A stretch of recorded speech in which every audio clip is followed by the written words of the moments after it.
You ever seen an airplane refuel in mid-air? It's like a high-flying gas station.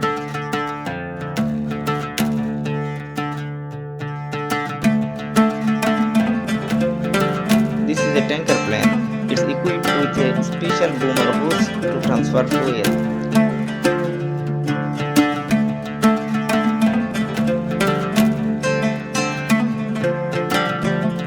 The receiving aircraft lines up carefully with the boom or hose, and the fuel starts flowing. It's all done while both planes are flying at high speeds. This incredible maneuver lets planes flying longer distance without needing to land. Talk about a smooth landing. Pretty cool, right? Hit the like button if you want to see more aviation wonders.